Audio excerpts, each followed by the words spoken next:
Hello War of the Visions fans, I'm Jackie Fox, and I'm going to be doing something a little bit different in this video, which, man, I say that in so many of my intros, it's like a catchphrase at this point, but I want to talk about story. I've done lore videos in the past, they've been somewhat popular, and if you are into those, please let me know in the comments so that I know that a series like this is going to be a good thing, but also, this isn't necessarily a series. What I want to do here, though, is as we are approaching the end of what has been a 5-year epic fantasy storyline, and we're nearing the end of its 3rd season, which a lot of people, and I think that this is a pacing issue, really, because it's, for one, it's been released a little bit slower, and for two, unlike other storylines which have had kind of multiple phases, we've been fighting the Realm Scourge the entire time, and it's really just the process of getting the whole world unified in doing this that we're watching play out. And for a lot of reasons, that's going to involve a lot of side stories, a lot of people doing what they think is best to avert the end of the world.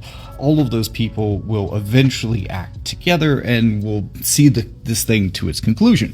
And a lot of people have said that this is filler.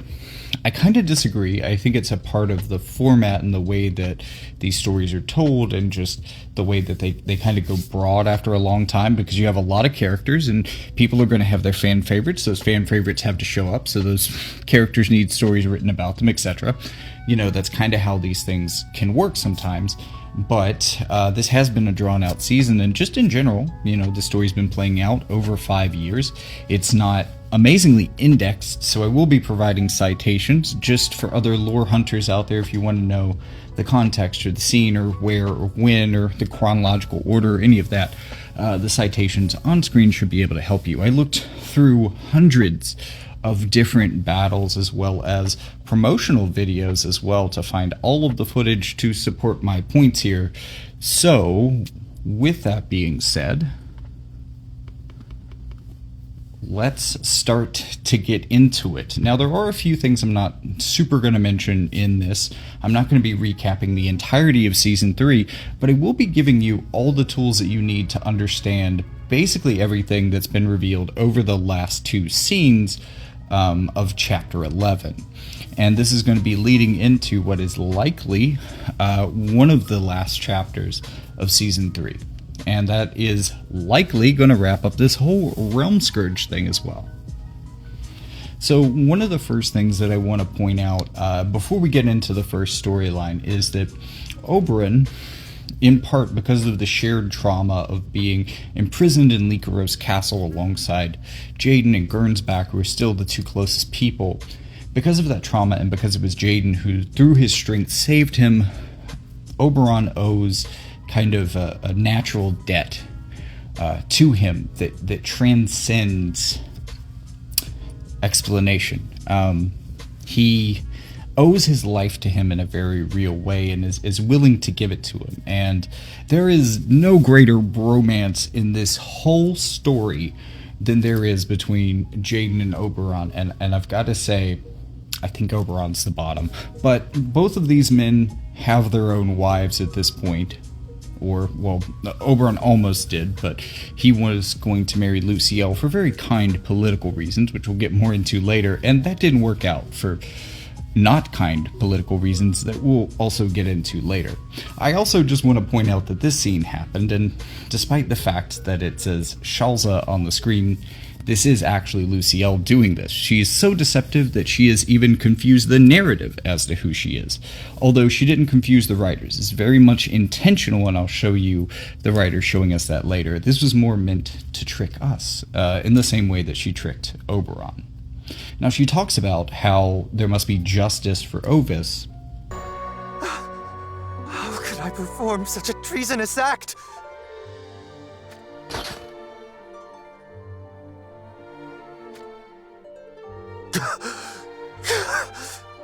She talks about how there must be justice for Ovis through this scene, but really she's just setting him up to capitalize on natural animosities between him and Jaden, who is, at the very least, decimating the kingdom of his fiancée. Even if he does owe him a massive life debt, this weighs on him. which is something that Luciel and the also traitorous Jeter managed to capitalize on. And that, naturally, in only a few chapters, leads to this. You expedited the wedding procession. You know not your own bride's whereabouts. And your castle is aflame with the bodies of Goga Shinobi inside it. If you can see all that must be seen, why did you not foresee this? It was just a chain of unfortunate events. These things happen. These things happen. Is that how little Elia means to you? No! Elia is my... King Jaden never makes such mistakes. Not ever.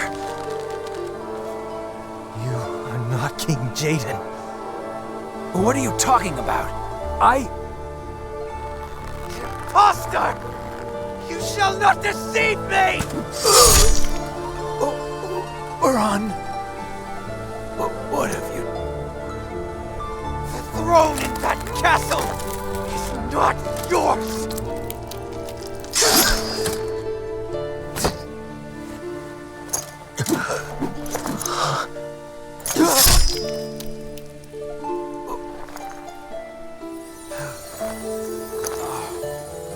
Now, naturally, this moment would seem to be a huge character betrayal and betrayal of trust and that owing your life to someone. But let's not underestimate the gaslighting and brainwashing put upon him by the Ovis triplets. And that's very much something that we're going to get into more in this video as Luciel shows up in this season.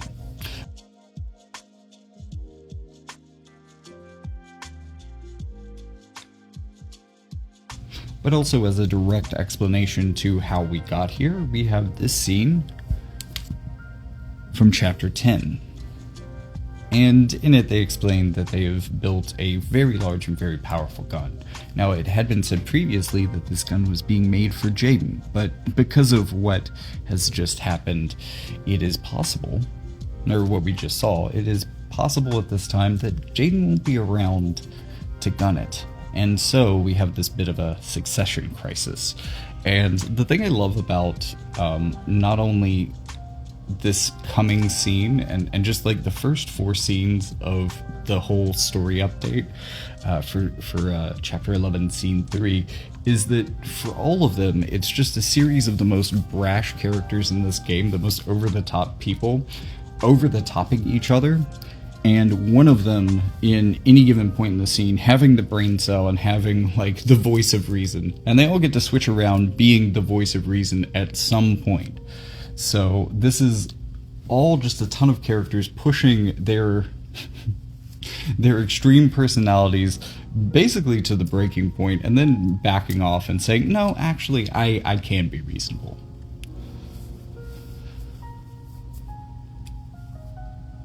But before all of that, we have Elia showing her intense pride, despite having no real... Well, I mean, I guess her Halloween form has some magical prowess, but there's no real reason that she should be able to operate something like this. Still, she feels it's her duty to try. Also, Revelka be acting real dumb in this scene, and, you know, Abbott, while he did...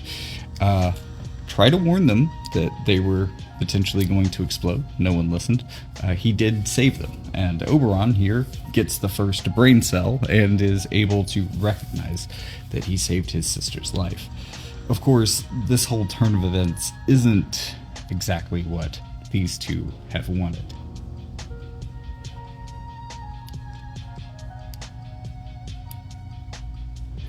See, they're hitching their wagon to Abbott and hoping that if they can be the one who has the loyalty of the elite gunner that can operate this massive weapon, then they can also get the allegiance of Heinler and perhaps even Rundle, or help in getting Rundle's troops out of Ligaros Castle, which they have occupied.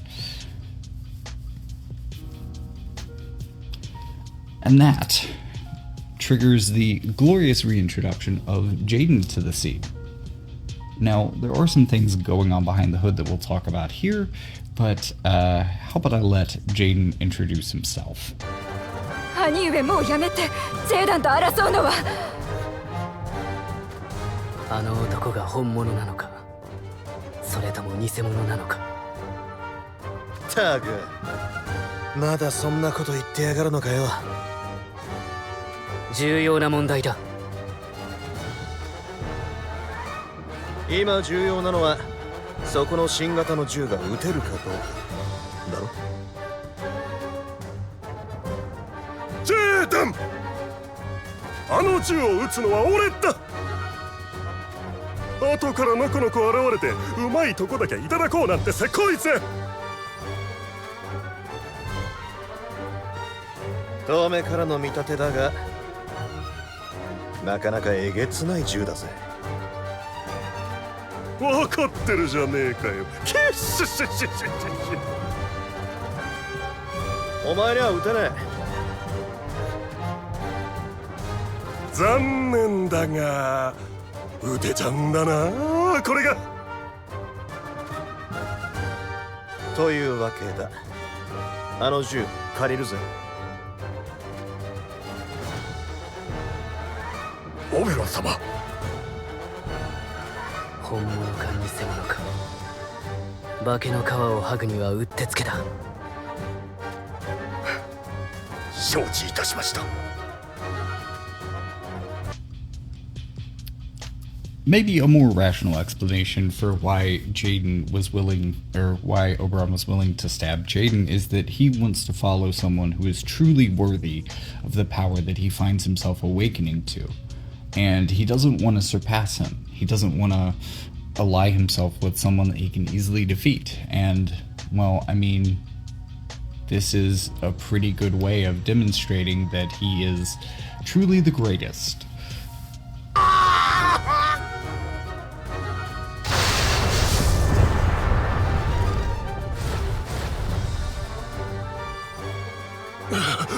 無理、不可能。やばすぎるぜ、こいつは。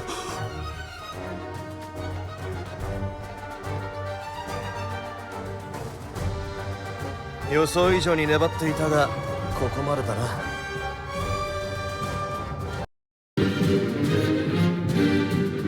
いや、マジでこれやばいって。ジェーダン、お前でも絶対無理。見ていろ。俺が歴史を作ってやる。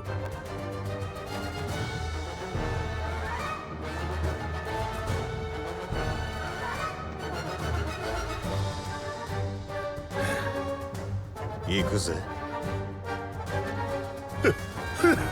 どうせ撃てるわけがねえよ。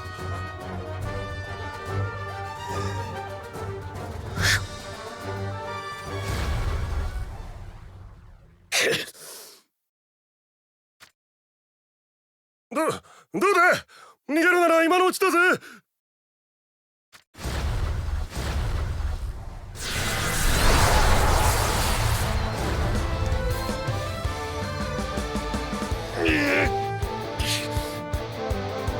アーマットセロ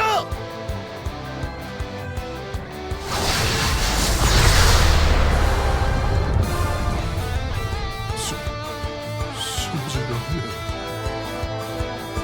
こいつ、この銃は本当に撃ちやがった。どうしてこんなことできるんだよ。わからねえのか。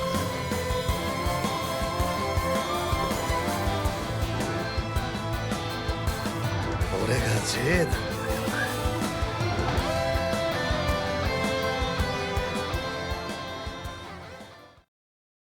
Actually, if you do want it spelled out, he has a Magitech Bracer. This is actually his Trustmaster reward, and we got a little bit of a spoiler about this ability before it came into this. So he has a bit of a trick up his sleeve, or rather, his trick is actually his sleeve.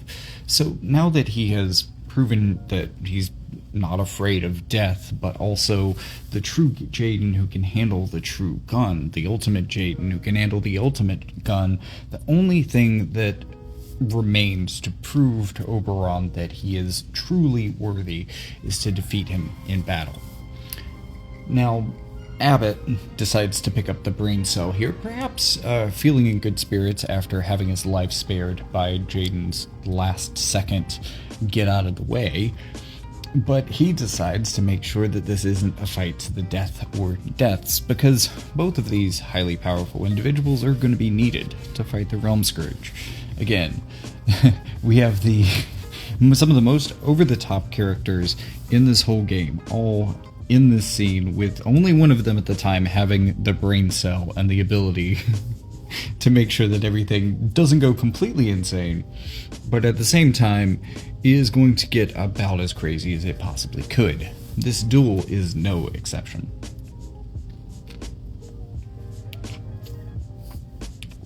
Especially when you consider the rings. I mean, Jaden doesn't even want to take one of the rings, although I think this is part of the reason that he's able to win. Oberon doesn't have as much experience summoning, and while he can summon these big numbers, we saw that even with a godlike power, Ashen King Mont had difficulty with things like this. Naturally, it made him a bit weaker. So as long as you could get through all of these weak numbers quickly, you could still, despite them having tons of cannon fodder, get your cannons through. And by the time you did, the person summoning all of these things would have grown so exhausted as to not really be able to give you a fight. Also, you gotta say, the fight for this was pretty easy because unlike Jaden, unlike Jaden, I'm not limited to only bringing one person. I have the power of visions, and I can summon as many as 5 or 6 to take my side in battle. Definitely a moment of breaking the story's the game's ludo narrative.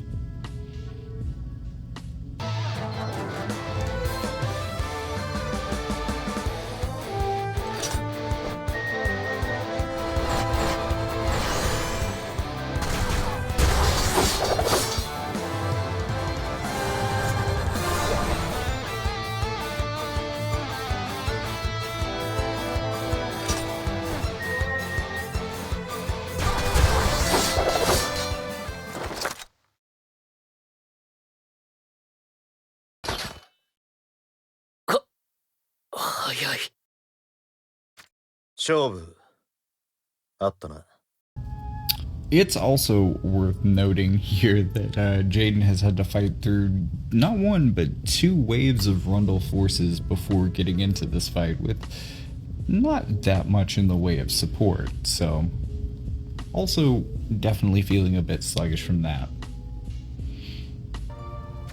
分かってる。相棒相手にこれ以上できるわけねえだろ。相棒。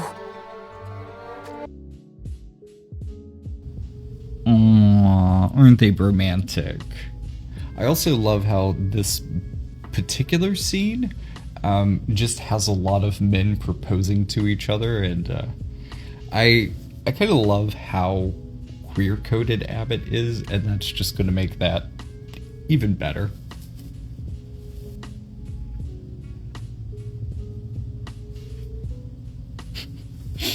I mean, I absolutely love him asking to be swept off his feet, but at the same time, he is that kind of high-energy personality. Like, he's not going to take a boring offer. He wants the offer of a lifetime, the ultimate offer. These 3 are ultimately made for each other. They're all looking for the pinnacle, the peak, the kingliest king to serve. And, hey, I think Jaden just demonstrated a whole lot of kingliness. However, as is another theme of maybe the last couple of scenes, a lot of people have to admit that the true kingliest and least... お前バカか？知能ってもんがあるのか？なんだと！お前らのどちらがリケロスの王を名乗るのか知らねえが、そんな能なしの下で働くつもりなんざ俺にはこれっぽっちもねえし。くそ。 Also, I've got to say, it's really fun to see Abbott put these two in their place, especially after they were so unwilling to give him such a gracious offer. Now, this is the point where we're going to start to see both Oberon going back through a lot of that trauma and baggage, that pain, which comes at the hand of Lycaros, who these two men represent the remnants of. But also, we'll begin to see some character development from him as well. A couple of these experiences that he's mentioning here happened early in the story in missions called Memories of Luciel, in which he visited a number of villages which he thought she was doing a good job of, or doing a good job in. But he comes to find out that her rulership is careless and bad, even if it maybe has the right...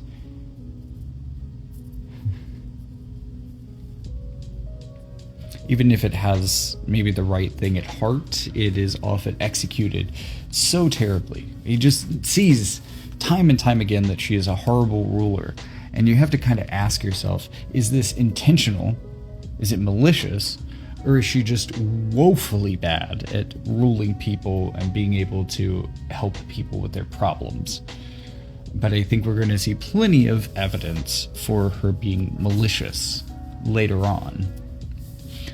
Oberon, however, at least for joining together against the Realm Scourge, he is not malicious.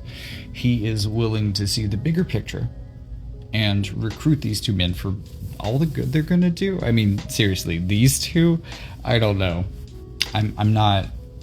I struggle to imagine what role they will have in felling the Realm Scourge, but that is the overarching message of this scene in general.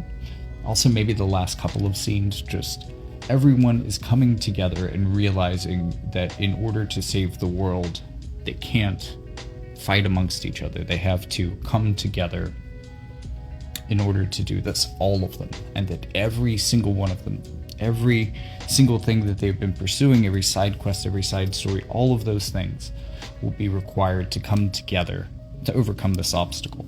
This obstacle that even God himself, resetting time and time again, could not overcome.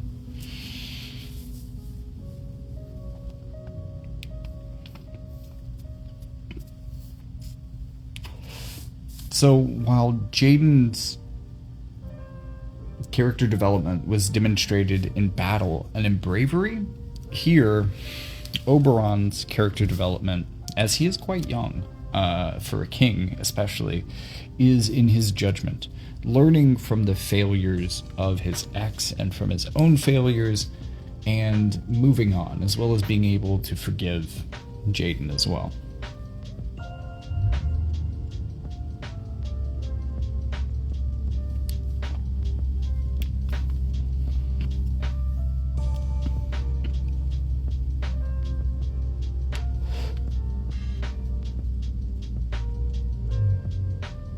Okay, so Gilgamesh appears to further unify people. Now that we've gotten everybody in this scene together, we have to bring them together with everybody else who has rallied themselves around Mont.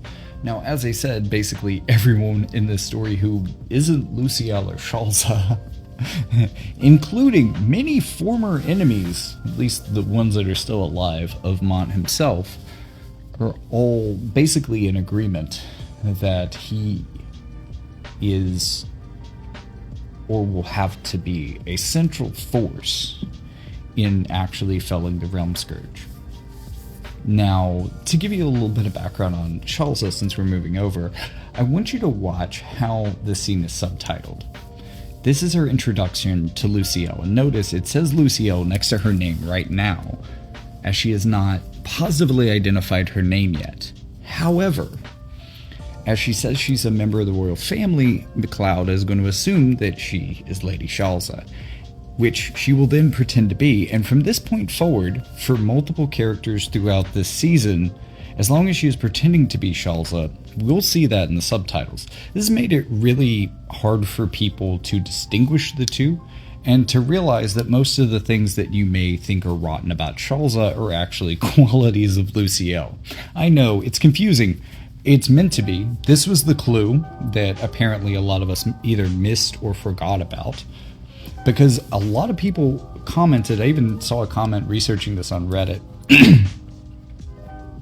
that referenced this exact scene, that said this feels like, wow, none of the sisters were good. And this is because Luciel, as Shalza, told us and the characters that interacted with her that Luciel was doing everything for good and pure reason. She was just a perfect summer child that never did anything wrong. And this is the moment where, if you haven't been paying attention, you definitely get that wiped out of your head. Just look at how bitterly cruel this woman is.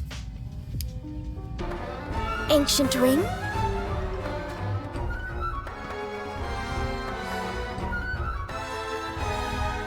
The lack of that ring is exactly why this happened. Why, if I had it, I might have been able to show a little more restraint.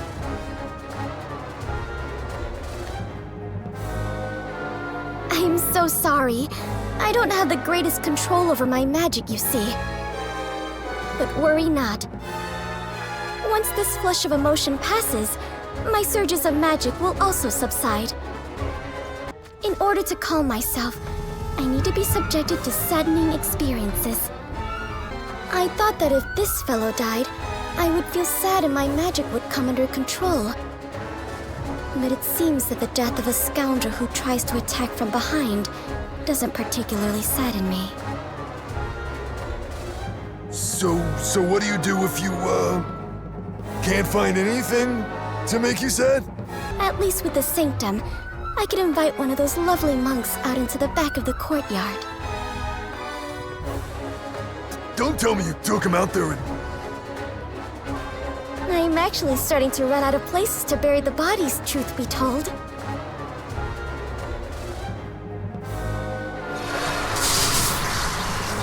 Say, would you mind letting me see you in your death throes?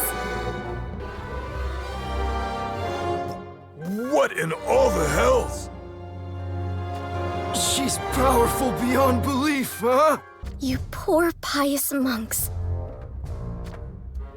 That very devotion is why you're about to die in obscurity. Surely each and every one of you has someone who loves you.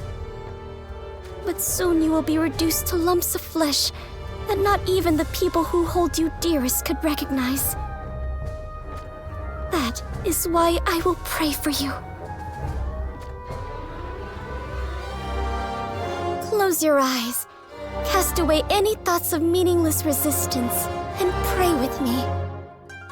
Do so, and the great beyond will surely embrace you before you feel any pain. This girl is completely twisted. Not only that, but after her encounter with the sanctum, she gets this crystal from Sadali, which happens to be able to control his masses of followers. She's now using them to create a little bloodbath to draw the Realm Scourge away from the cathedral, which she hopes to eventually take for herself now that Ovis Castle has been annihilated. But she does get caught by Mont and by Alaya, and later is shot through the hand, her magical hand as it seems, by Alaya. But Mont offers her compassion, as he does to everyone, and she absolutely hates it. Not only does she hate it, she finds it alien to the point where it is disgusting to her, and she cannot fathom that he truly, purely feels that way. Because for her, that kind of purity can't exist. Because if it did, it would make her look bad, and her evil must be par. He must just be hiding it. That's her feeling.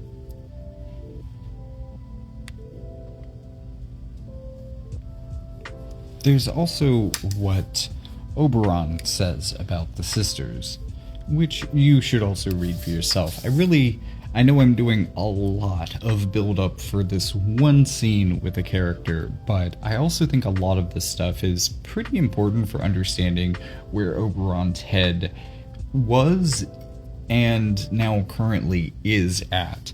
And he is a major character who factored into the last 4 chapters and will factor into at least one of the following chapters, so I really think that retelling this story, which was spread out throughout Season 2, is important for really understanding where all of these characters are at.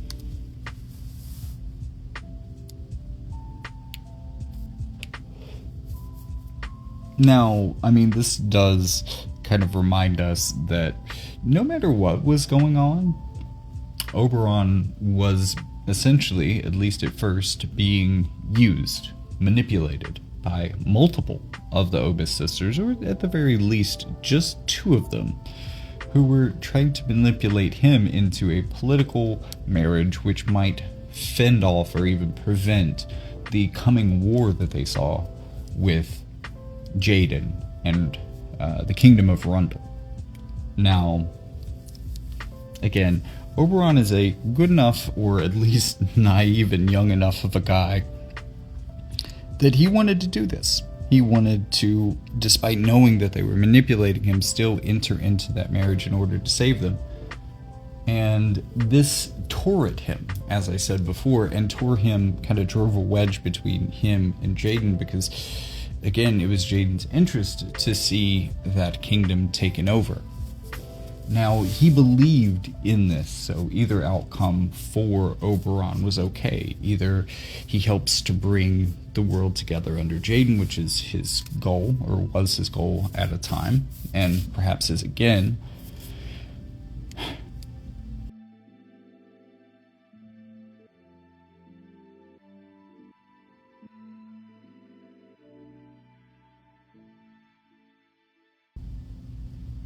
So there's this moment where he catches up with Luciel, who again, because this is where it is in Season 2, appears here as Shalza.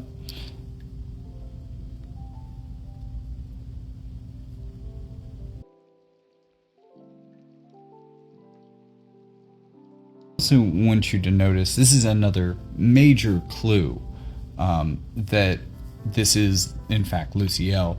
She is recounting to him a memory of himself meeting Luciel. Something that Shalza, not being present for this, wouldn't be able to do. Especially, even Oberon in the scene wouldn't have known where Luciel was hiding in that moment. Or at least he could have suspected it, but she's clearly playing with Luciel's memories here, which is, again, the indication that the narrative is kind of lying to you, or at least it is operating under an unreliable narrator here, and that we are, in fact, seeing Luciel.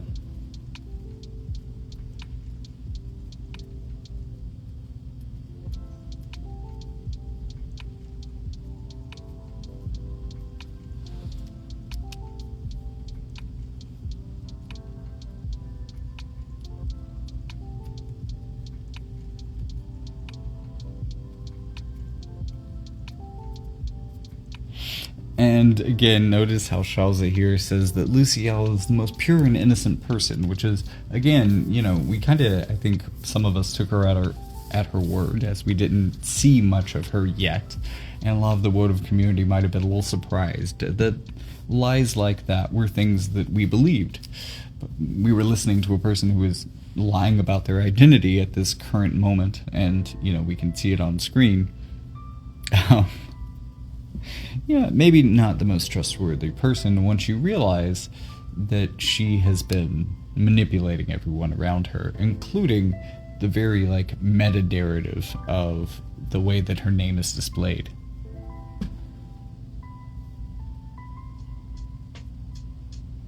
She's also really good at doing this mopey I wanna die act.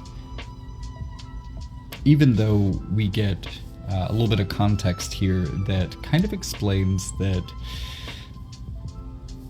this was all just a plan of hers all along, working alongside Jeter.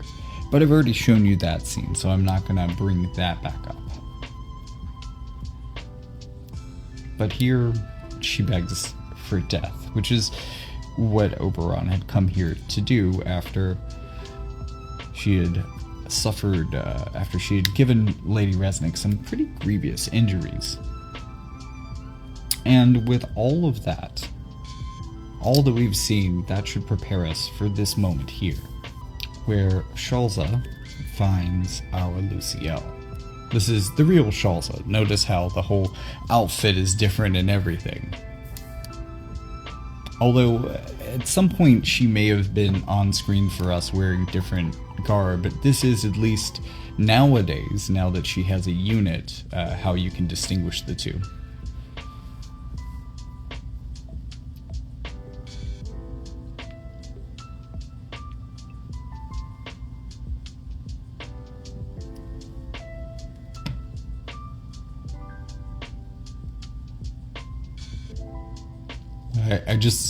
I don't think Luciel likes consequences for her terrible actions. See, when she murders monks day after day just to make her feel something, that's not monstrous, but when you shoot the person who does that a couple of times, what a monstrous act. I mean, shooting people is a bad thing. You should strive not to shoot people in general, but I'm just saying. Maybe this one had it coming. Also, I really love, like, the weird... Because at one point, Luciel was, like, out to kill Shalza. Not too long ago, either. Like, tried recently. So she's really rubbing it in that she's got the upper hand here, and she's not really telling her that she's going to save her life, which is interesting and funny to me. I mean, clearly she is. She's kind of talking as though she has plans together, but she really wants to rub it in, like, you know, without my help, you could die. So Mont, being the person that he is just still trying to join the war effort, even after he has been beaten back quite badly. I mean, he does have a really good point here that, you know, even if he were able to stay off of the front lines, he could use his ring and summon visions to the aid of other people. However, I doubt that he's really going to have the energy to do that with his current wounds and standing. However, we do have two rather adept healers here, turned up out of nowhere. Of course, Sodley having the Bracer of Immortality, just like Exia does. Both of them are able to basically return to their previous forms. Clearly, there is a lot of baggage around the person that Sodley used to be, and there's going to be plenty of bringing that up here. This is kind of an indication that he has reversed his earlier heel turn. Oh my, we still haven't gotten to his heel turn, have we?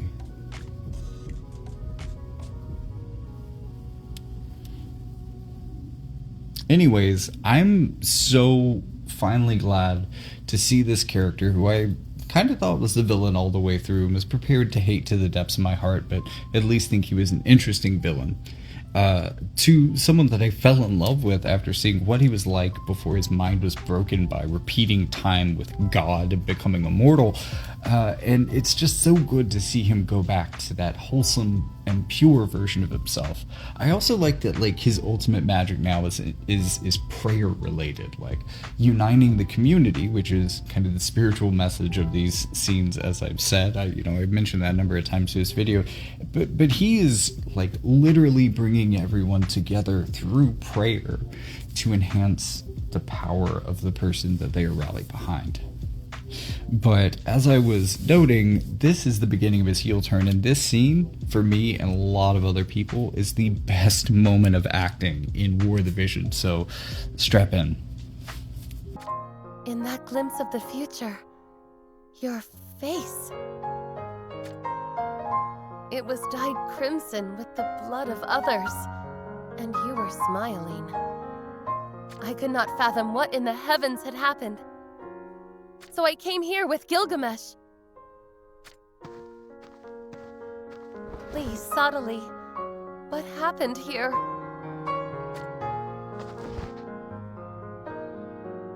Subtly? The way that Kinji Tang played this scene was so good. Was this your doing? It was quite the simple feat, if you must know. As we repeated the cycles of time, my soul and my command over magic developed oh so rapidly. In the end, it seems I did not have to use words to convince these people at all. Subtly. The answer was force.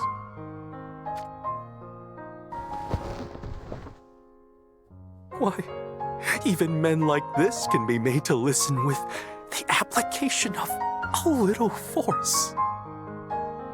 Do you truly mean the words you speak? Answer me, subtly. What would you have had me do? If I had merely been insulted, I would have endured it. But this was no mere insult. He meant to end my life. The pain I felt, and the fear. Can you even begin to imagine what it was like? Oh. I approached Kuri in good faith. But he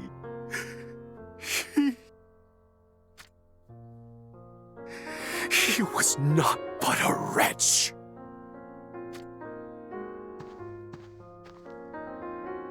I did exactly what he had asked of me.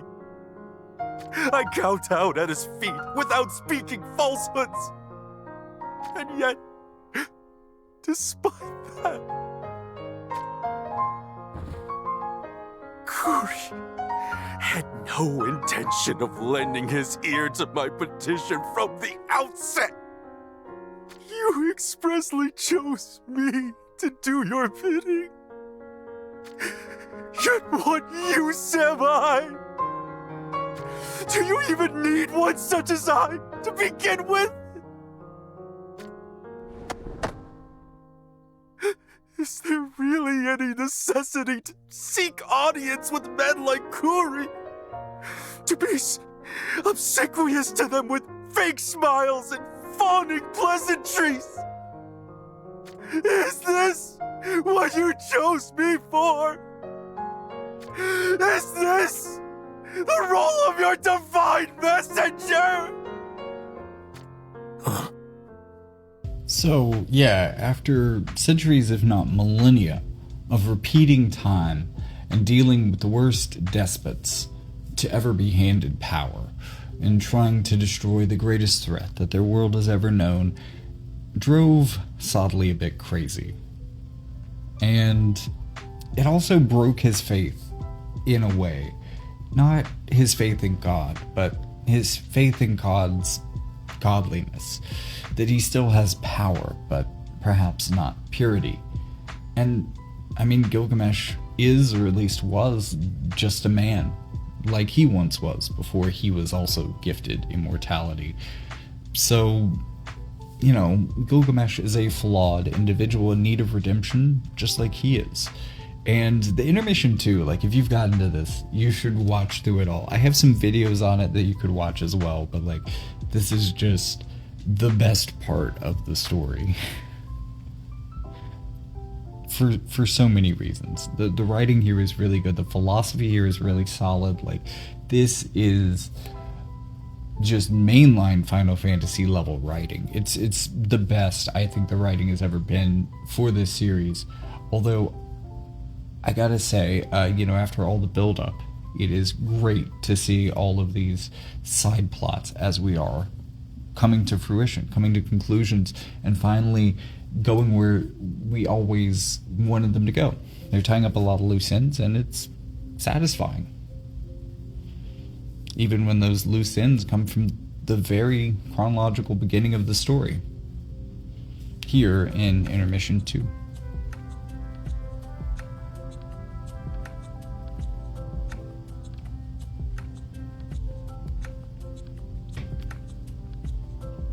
Now, their journeys through time would eventually lead to Exia sacrificing herself. And every time that we saw Sadly lose Exia, all these times that he can't remember, it was because, much like this, he flew off the rails, as we've seen him do before. Without her, he becomes imbalanced, broken, very, very rapidly. He falls to his own flaws and failures and just succumbs to darkness. And at the end of Intermission 2, we get to see this darkness take hold as he does increasingly horrible things, the terribleness of which will only escalate throughout the first 2 seasons of this story to try to reanimate Exia in any way he can. This culminates in his look as a pontiff, his change of clothes and change of attitude, but he's still the same flawed Sadly underneath. And as horrible and as much as it doesn't justify all the terrible things that he did to make this happen, he is, or he will become, it seems, less broken with her restored to his world. But here, we see him distinctly a villain, doing villainous things, aspiring to do more villainous things on a level of destruction and magnitude that perhaps he is one of the few people living in Ardra who can imagine, is even aware of, as he plans to awaken the Realm Scourge and to drain this enormous crystal that hides it to reawaken Exia. And thus, in reawakening Exia, he is also reawakening the thing that she sacrificed herself to put away, the thing that will destroy their world eventually, or so it seems. He's going to bring that back, willingly, just to bring her back alongside.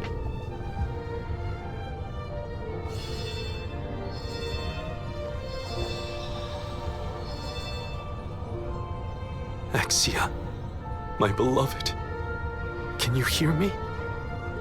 I have done anything and everything in my power to gather up the magical energy hidden within the crystals that lie scattered across all of Ardra.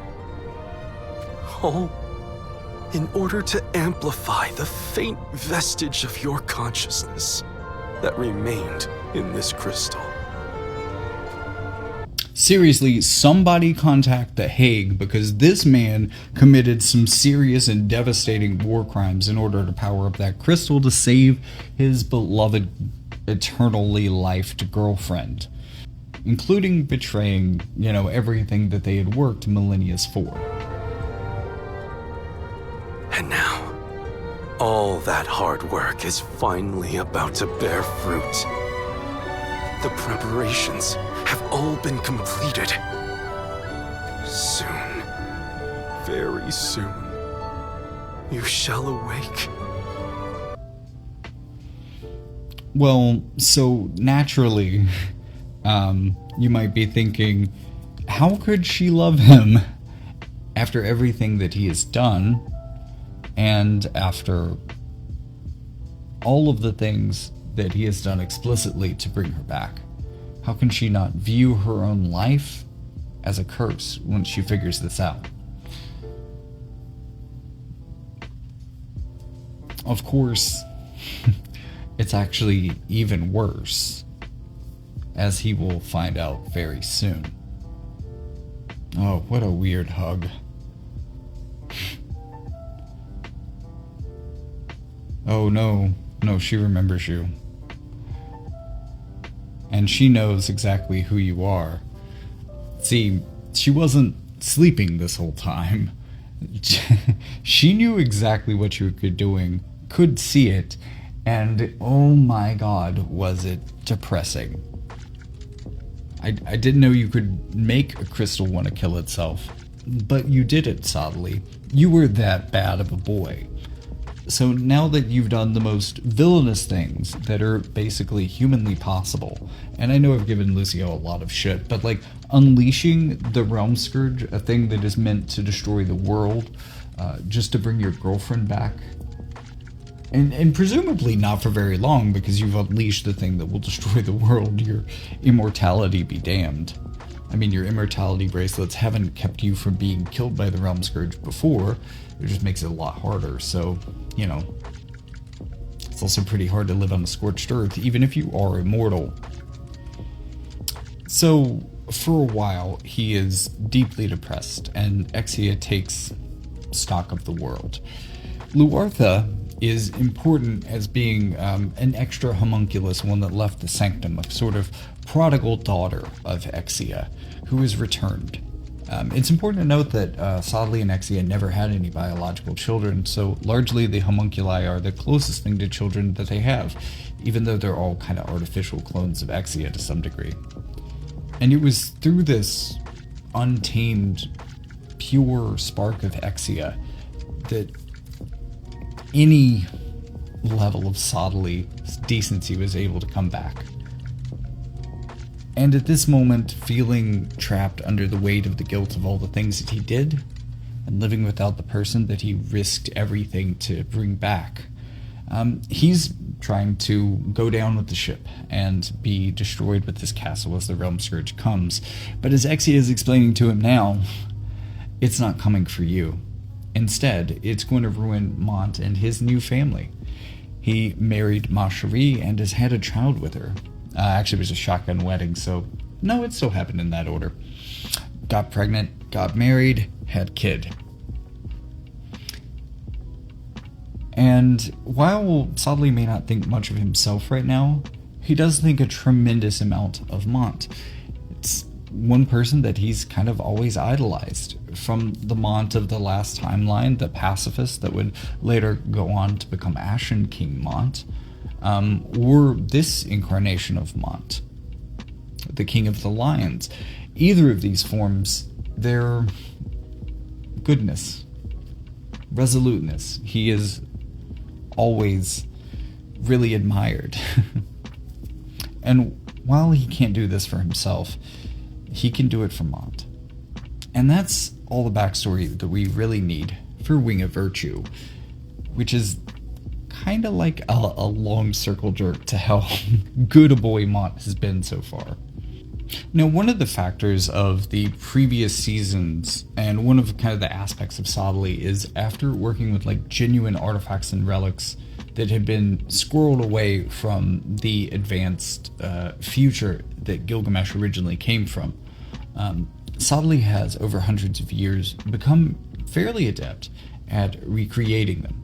However, they almost always come with dire and serious drawbacks that make them not unusable, as they do grant tremendous power, but very dangerous to use. Even a number of Gilgamesh's relics can be like this, and we'll see an example of this a little bit later in this video, as it pertains to the very end of this scene. But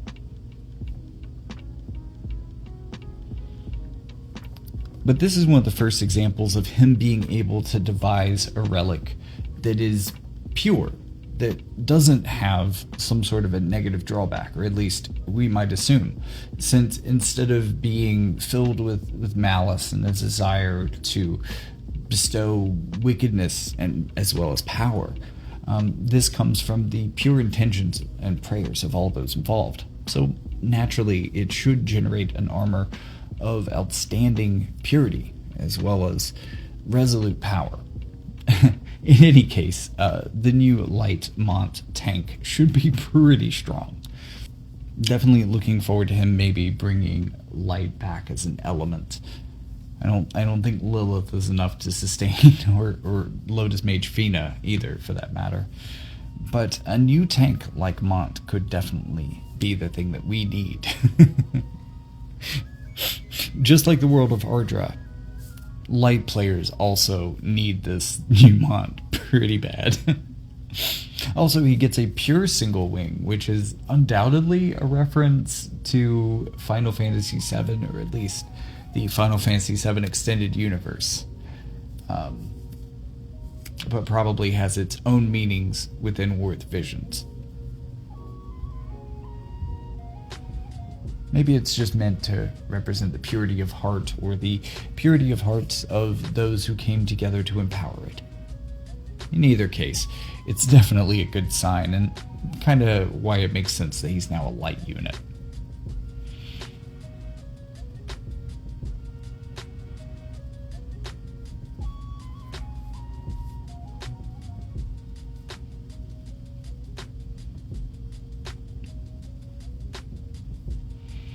Okay, so this means that everyone is together.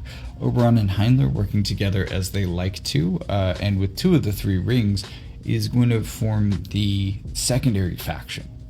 Now, in order to explain the last battle, we've got to do some recapping.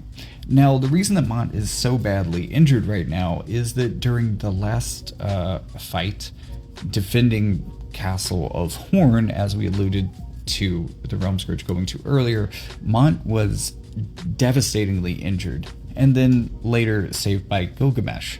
However, Gilgamesh alone, while he has become a lot more powerful thanks to his own power armor imbued by power with Omnilus's fading consciousness,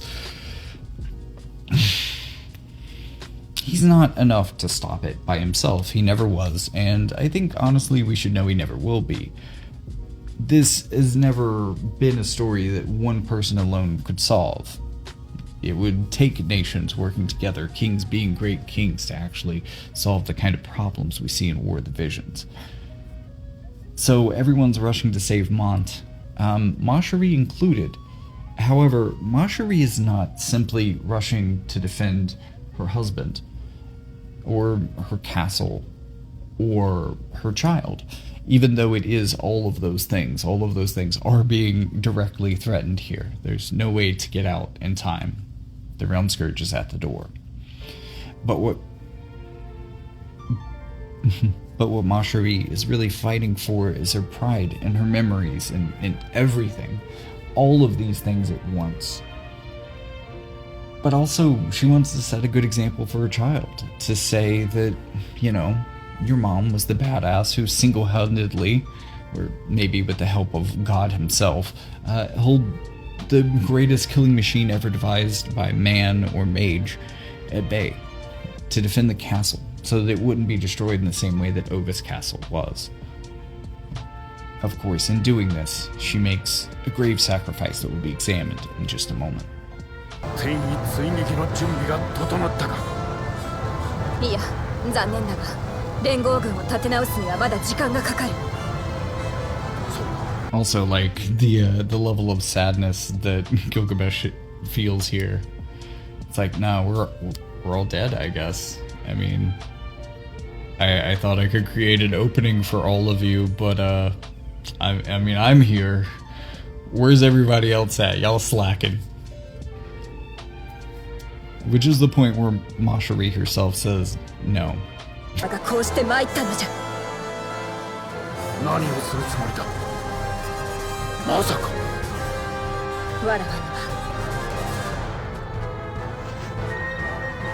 そなたがホルン家を信用し授けてくれたこの首飾りで。ならぬ。もっとここを我らの愛の結晶をどうか。マシリ様。ここまでか。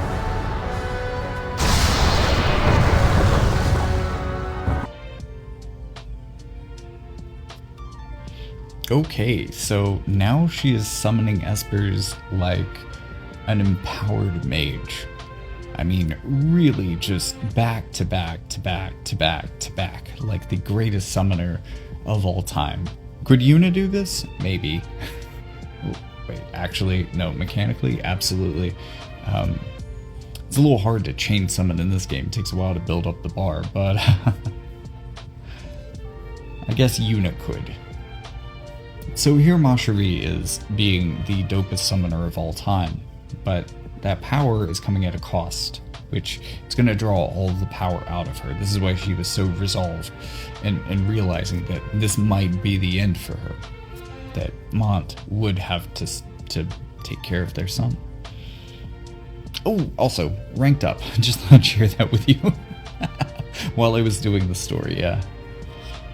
Which brings us to the final episode. And this is going to be a little bit of tying up of loose ends between two old friends. So I'll let that play out here on the screen. I don't have much to say about it. I have given you all the backstory I think is relevant to the scene. So what I'm going to say now is thank you so much for watching. Don't remember. Oh my god. Don't forget to like and subscribe. I know, yeah, everybody says that, and I say it in every one of my videos because apparently you have to, and I'd really appreciate it. So thank you. Thank you. But also, let me know in the comments if you dig this type of content, this type of analysis. Maybe I'll do one that maybe does Season 3 more generally, a bit of a recap for people who haven't been paying attention, or for people who just are kind of lost at this point. I mean, the story has played out over a very long amount of time, so I don't blame any of you for having forgotten a lot of the finer details, as, you know, honestly, before I looked through a lot of the stuff myself in the making of this video, I kind of had too. If you want to pay me back for spending all that time looking through hundreds of different battles to try to find the answers to these questions, then you can do so on Patreon or Ko-fi through single or recurring donations. I really appreciate it. And if you don't want to do that, you can also buy my books on Amazon. You'll find me there as Jackie Fox, as you will on both of those other platforms. And with all that being said, thank you so much for watching. I hope you're enjoying the story, or at least enjoying this recap of it. Maybe this is me bringing it to you for the first time, but with all that being said, it looks like Mashari's life is still in danger, and that's where we're going to be leaving ourselves for the end of Scene 11.